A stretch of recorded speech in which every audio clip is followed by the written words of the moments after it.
zusammen, wir sind gar gut aufgehoben, ich gehe in der Küche am Kochen, Kaffee kochen. Heute gibt es nichts zu arbeiten. Ein bisschen Pause machen, Kleider sind am Waschen. Ich tue Kleider waschen, nicht Geld. Kaffee tue ich kochen und nachher gehe ich in den Hof anschauen, all die neuen Tiere und so. Aber apropos neu, schau mal meine neue Jacke. Ist die nicht schön bunt? So eine richtige hofneue Jacke. Und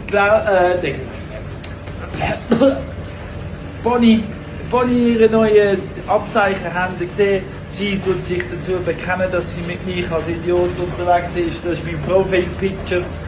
Ja, wir sind eben gestern beim Samichlaus und der hat uns beschenkt. Hey, der Samichlaus ist ein lieber Mann. Einen Tag spät sind wir dran gewesen, aber gell, mit dem Reisen und so.